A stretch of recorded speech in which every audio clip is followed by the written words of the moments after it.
Today we'll be talking about one of the creepiest disappearances ever. A 21-year-old girl crashes her car on a dark, quiet road at night. A man stops to help her. She says she's okay. He leaves for a few minutes to call the police, and when they arrive, she's gone. No signs of a struggle, no clear footprints leading anywhere, no clue where she went. She just vanished. That girl was Mara Murray. And to this day, nobody truly knows what happened to her. So before we even get into that night, we need to understand who she was, because the truth is, her life leading up to that moment wasn't as perfect as people first thought. Mara was 21 years old, a college student at the University of Massachusetts Amherst. On the surface, she had a lot going for her. She was smart, focused, and really athletic.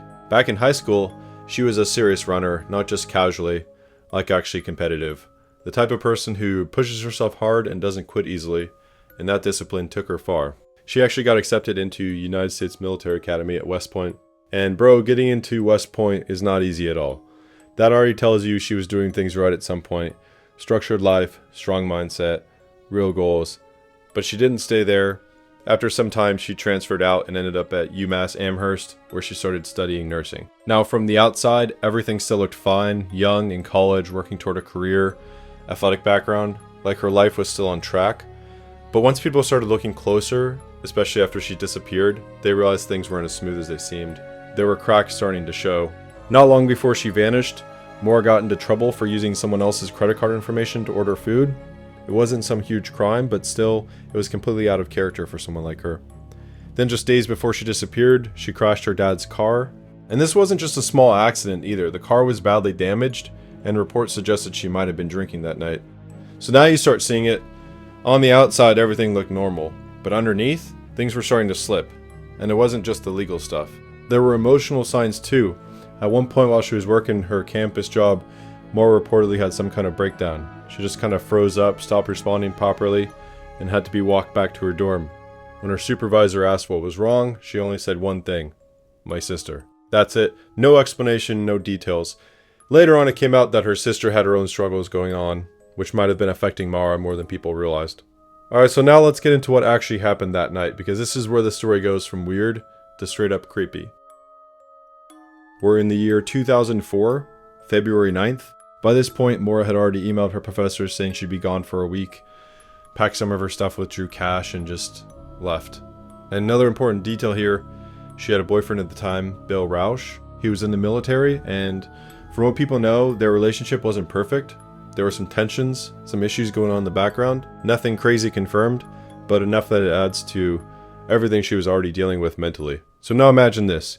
You've got a 21-year-old girl dealing with stress, family stuff, relationship pressure, recent trouble, and now she just decides to leave for a few days without really telling anyone the full truth. That's the state she was in when she got in her car that day. Now fast forward to later that night, she ends up driving into a quiet area in Haverhill. Dark road, cold night, not a lot of people around, and at around 7:30 p.m., she crashes her car.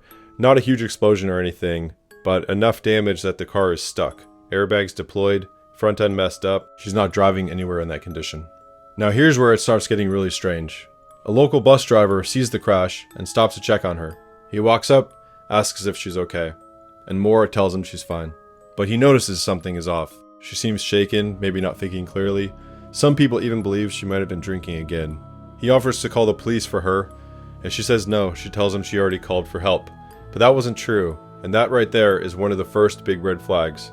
Why lie about that? Anyway, the bus driver goes back to his house nearby and decides to call the police himself just in case. Now this is the part that really messes with people.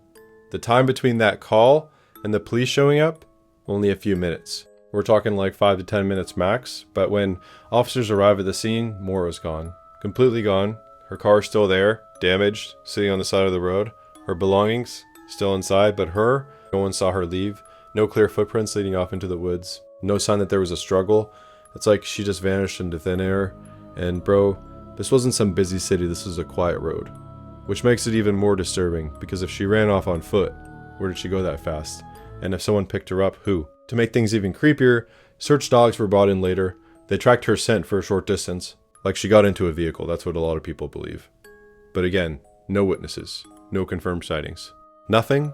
So now you've got this situation where a girl crashes her car, talks to someone, refuses help, lies about calling police, and then disappears in a matter of minutes. No trace, no answers. And that's why this case still messes with people to this day. Because whatever happened, it happened in that tiny window of time, and nobody saw it.